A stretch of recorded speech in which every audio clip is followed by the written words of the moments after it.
Agradecemos a la gente de Don Gaspar, ¿te a parece? la gente de Don Gaspar que se encuentra en San Juan 760. Muy bien. ¿Por qué Don Gaspar? Porque auspicia este espacio y comemos y tomamos un rico cafecito con el señor Coliné Daniel. Y el invitado de hoy es el arquitecto Carlos Gómez Sierra. El aplauso para él. Muchas gracias. Carlos, gracias por el tiempo. No, por favor, ¿Cómo te va? gracias. ¿Cómo estás? Muy bien, gracias. Primero, yo quiero agradecer, siempre lo hago contigo, porque la gentileza y la predisposición que tenés siempre cada vez que te invito y que charlamos por algo a través de las redes, alguna nota que hemos hecho para el diario también, ¿Cierto? así que Sí. gracias como siempre. No, por favor, un gusto. Carlos, por estos días hay un tema, lo habíamos conversado la semana pasada, había salido un informe en el Diario de la Nación, no, miento, el lunes, sí, viernes o lunes, un informe en el Diario de la Nación de cómo las grandes urbes se van preparando para modificar sus estructuras, si se quiere, a partir de lo que ha ocurrido con el coronavirus. El distanciamiento social no es solamente de las personas, sino que nos plantea nuevos desafíos también y a la arquitectura, a la construcción, a la forma en que se van a realizar las ciudades o van a tener que desarrollarse las ciudades en adelante, les produce un cambio de paradigma, ¿no? Totalmente, hay que pensar que hasta ahora las ciudades no han cambiado. Lo que cambió es nuestra forma de usar las ciudades. ¿Sí? Con esto de la cuarentena, la pandemia, nosotros hemos cambiado la forma de uso de las ciudades. Y en ese sentido, ciudades de la escala como Corrientes, por ejemplo, tiene muchísimas más ventajas para mirar hacia adelante en función de las transformaciones que habría que hacer que las grandes metrópolis. Las grandes ciudades, llámese Nueva York, Berlín, Londres, París, la tienen un poco más complicadas porque son ciudades mucho más grandes, con infraestructuras mucho más complejas. Entonces ya está estudiado que ciudades de la escala como la nuestra, lo que se llaman ciudades intermedias, son las que tienen mayores potencialidades a futuro para adaptarse a lo que se denomina una nueva normalidad.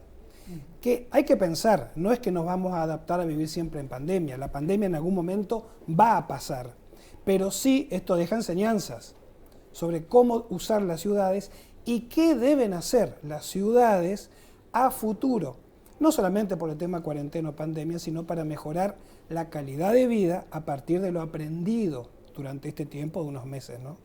Y ahí marca la diferencia. Vos fijate, ¿qué es lo que se nos pidió todo este tiempo? Quédense en sus casas, distanciamiento social, lávense las manos, mínimo, ¿sí o no? Sí. Bueno, todo eso tiene que ver directamente con cómo está nuestra ciudad o cualquiera. Por ejemplo, lavarse las manos. Posiblemente nosotros podemos hacerlo. ¿Qué pasa con sectores de la ciudad informal, que no tiene acceso al agua potable? Bueno, entonces, ese es un punto que, si bien, por ejemplo, esta ciudad tiene un alto porcentaje de agua potable, hay otras que no. Entonces, ese es un desafío para empezar, ¿sí? Hay que entender que los cambios necesarios no se dan de la noche a la mañana. Los cambios en las ciudades llevan bastante tiempo, pero hay que sacar las enseñanzas de lo que está pasando ahora. Nos hablan también de traten de quedarse en sus casas y moverse lo menos posible. ¿Es así? Bueno, eso nos lleva a pensar entonces la ciudad en general de otra manera, que algunas ciudades del mundo ya lo están haciendo, no por la cuarentena, sino por una cuestión de calidad de vida que ya viene trabajando hace unos cuantos años y que ahora se dan cuenta de los efectos positivos. Dos ejemplos son Barcelona y París. Está bien, son ciudades más grandes que nosotros, por supuesto, pero genéricamente lo que están haciendo ahí perfectamente se puede comenzar a pensar en ciudades como las nuestras. París está llevando adelante lo que se denomina la ciudad de los 15 minutos. ¿Cómo es eso? De que, en teoría, ninguno de nosotros tenga la necesidad de moverse más de 15 minutos caminando desde nuestras casas para hacer todo lo del día. Trabajar, tener lugares de esparcimiento, hacer las compras, encuentro social, etc. Que fíjate, eso está haciendo París desde hace un tiempo, Barcelona ya lo viene haciendo de otra manera hace ya unas cuantas décadas y está dando sus frutos. Eso posibilita, entre otras cosas, por ejemplo, lo que está pasando en Barcelona con lo que ellos denominan las supermanzanas, es liberar manzanas del tráfico y dejarlas para el uso de la gente, reacomodar el tráfico de la ciudad. ¿Qué logra eso? Mayor cantidad de áreas libres, con distanciamiento social entre la gente, y áreas verdes para el uso peatonal, que esa es otra cuestión.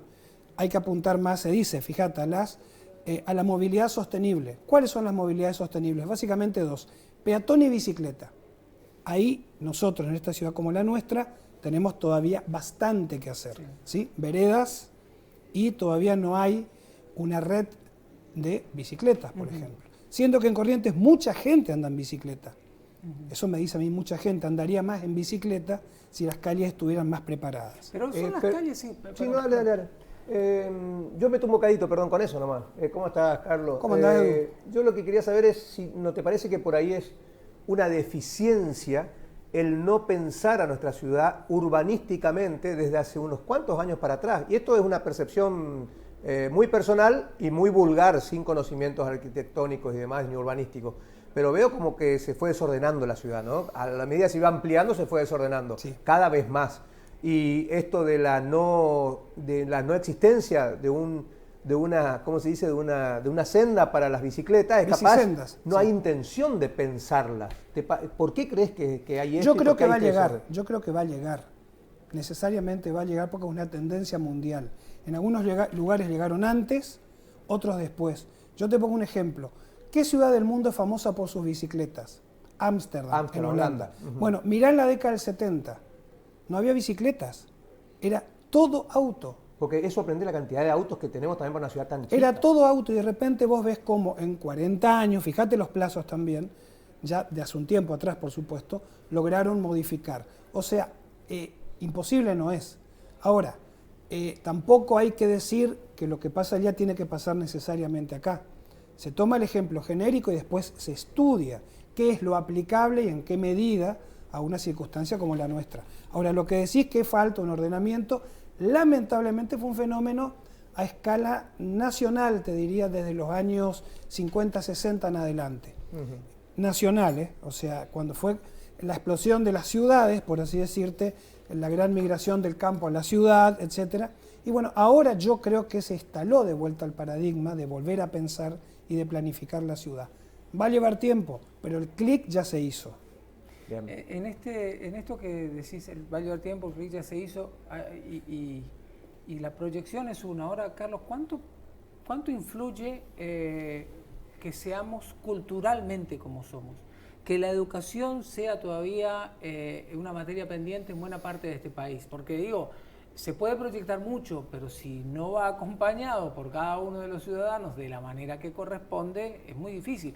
Creo que una muestra clara es esto que nos está pasando hoy. Lugares donde la gente se cuida un poco más y lugares donde, a pesar de los esfuerzos, la gente no le da bolilla directamente a lo que está pasando. Sí, lo que pasa es, como se suele decir, es un problema cultural, ¿sí? Bueno, el problema cultural, ¿con qué se soluciona? Con cultura. Yo pongo dos ejemplos que parecían imposibles y hoy por hoy nadie discute. Hace unos cuantos años atrás, cuando se dijo no fumar en lugares cerrados, todo el mundo decía, nadie va a respetarlo. Y hoy vemos que todo el mundo respeta. Un cambio que parecía imposible se logró. El otro cambio, usen las luces del vehículo cuando transitan en ruta. Nadie va a cumplir, se decía. Hoy por hoy prácticamente todo el mundo la cumple. ¿El cinturón de seguridad también? El cinturón de seguridad, o sea, cosas que parecen imposibles, en realidad llega el punto en donde es factible. Entonces, los cambios culturales son factibles. Algunos más fáciles, otros más difíciles, pero es que no hay opciones, es el camino. Me acuerdo me imagino que, perdón, no sé si tenías Alfred, pero me imagino que el cambio viene con las nuevas generaciones, ¿no? Que traen este cuidado por la naturaleza, hay como una, no sé si una imposición, pero hay una concientización mucho mayor sobre el medio ambiente y demás. Y me acuerdo de una frase que leí una vez, no sé si la voy a decir literalmente perfecta, pero decía que una sociedad debería medirse no por el auto que tenga un gobernante, sino si ese gobernante utiliza los medios de transportes públicos, por ejemplo. Sí, es lo mismo que se suele decir que si vos querés ver el estado de una ciudad, mirá cómo está su espacio público. Claro. Es el termómetro inigualable para entender el estado de una sociedad en una ciudad determinada. Claro. Me pareció genial, ¿no? Que sí, veamos, a ver, si nosotros utilizamos el medio de transporte público es porque la ciudad funciona urbanísticamente de una manera espectacular. Sí, es ¿Estamos muy distantes de eso? Estamos distantes, pero mejor que antes. Yo creo que vamos mejorando lentamente. O sea, por eso te digo, los cambios por ahí llevan tiempo, pero hay un camino que ya se está recorriendo. Bien, bien. Alfred, ¿tenés algo vos? A mí la verdad que la arquitectura es algo que me apasiona. Siempre digo que los arquitectos para mí son los mayores artistas que tenemos sobre la faz de la Tierra porque tienen la difícil y la hermosa tarea de crear constantemente ambientes, ¿no es cierto? Y me parece que claramente se ve en todo lo que él dijo desde que se sentó a tomar el café. Y mi pregunta va a ir más por lo sentimental. ¿Qué cosas extrañas en cuanto al arquitectónico? Y te tiro un ejemplo como para que veas para dónde va la pregunta. Personalmente me pasa que cada vez que tengo la posibilidad de ver una casa con paredes de 30, es como, wow, esto no se va a volver a hacer. O es casi como, no sé, un tesorito por ahí que encontramos en la ciudad. Bueno, las tecnologías van cambiando, algunas son mejores, otras no. Se sigue igual construyendo, acá el ladrillo se sigue usando mucho. Es un muy buen aislante, pero hay otras tecnologías también. O sea, yo creo que, y eso lo hemos hablado alguna vez con Daniel, hay que apelar a la memoria y no a la nostalgia, ¿sí? Entiendo. La nostalgia no enseña nada. La nostalgia es quedarnos a añorar lo que pasó y si podemos llorar mejor. Eso es la nostalgia. Pero la memoria es otra cosa. Memoria es aprender, como vos decís, de cosas buenas que se han hecho. Bueno, eso se puede retomar o mejorarlo, claro, por supuesto. Sí, sí, sí. Ahora, pero en eso que te plantea Alfred y que también alguna vez hemos charlado, una cosa es memoria, otra es nostalgia. Y en esa situación planteada, quizás el error que cometemos o que cometen buena parte de las ciudades o de las sociedades, o no es un error, no sé cómo lo ves vos, la modernidad lo tapa todo. Y entonces dicen, bueno, en lugar de darle valor al patrimonio histórico de una ciudad con tantos años como esta, se pasan por arriba desordenadamente. A eso me refiero, ¿no? Porque vos podés decir, bueno, tengo un plan pero con este mismo planteo que hoy hablábamos de las ciudades, acá se va tapando y alguien toma la decisión de tirar algo por la borda, algo que era buenísimo, lo tira y construye algo que verdaderamente no valía la pena. Sí, yo siempre planteo que si se comete el error de tumbar, como se dice, algo que tiene una importancia histórica, y cuando digo importancia histórica, no es que ahí haya nacido fulano, o haya muerto mengano, o ahí tomó el té tal prócer. La historia es otra cosa. Es, por ejemplo, puede ser un edificio, una casa, lo que sea, que forma parte de la memoria histórica de una ciudad. Eso es lo importante, ¿sí? Si lamentablemente eso se tira abajo y se hace otra cosa que lo supera en calidad, si no, no tiene sentido. Y lamentablemente sí tenemos muchos ejemplos en una ciudad como la nuestra. Eso es así. Ahora,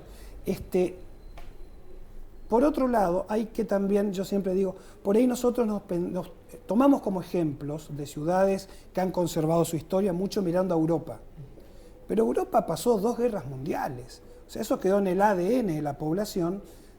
Imaginémonos nosotros un momento que en minutos desaparece esta ciudad. Nos quedamos sin memoria, sin historia, sin nada. ¿Qué añoramos? Eso. Bueno, la sociedad europea aprendió esa lección. Nosotros no hemos atravesado conflictos de ese tipo. En realidad, ningún tipo de conflicto en ciudades como la nuestra, más allá de conflictos internos. Entonces, por ahí pensar la cuestión del patrimonio en término puro, un poco como hacen los europeos, no es conveniente. No es conveniente porque no está en nuestro ADN social. Ahora, ¿se podría hacer mejor las cosas? Sí. Pero para eso hace falta equilibrar un montón de cosas, ¿sí? Cuestiones de decisiones, cuestiones económicas, que siempre históricamente estamos con problemas económicos, presiones. Yo siempre digo que la ciudad en su conjunto es el escenario del conflicto, pero no conflicto en el sentido negativo, sino del encuentro de intereses. Y lo ideal es gestionar esos conflictos para llegar a la mejor solución posible. Y por otro lado, yo creo que una ciudad, cualquiera sea, siempre hace lo que puede.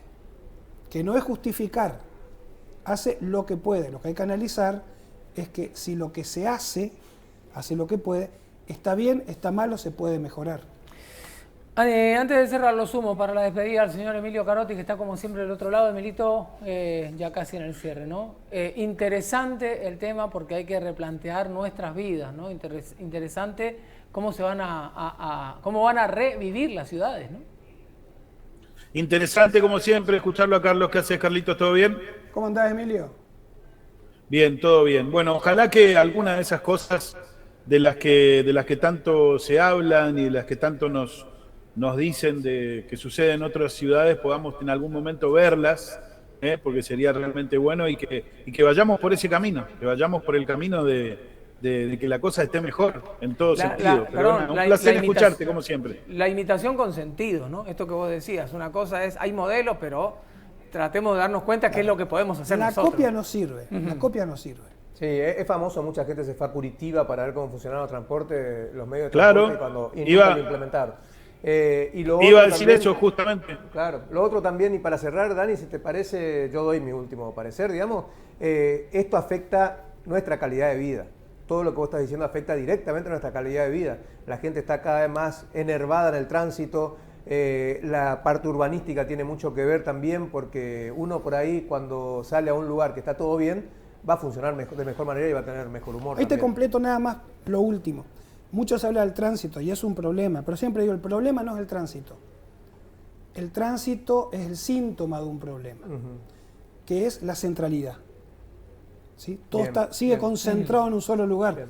Pero ya algunas cuestiones se han cambiado. Fíjate que llevar en estos nuevos edificios fuera del centro, banco, IPS, etcétera, etcétera, va a descomprimir. Esta visión. Entonces, por eso decía, hay una inercia de cambio que la lógica es seguir para adelante con eso. Muy bien.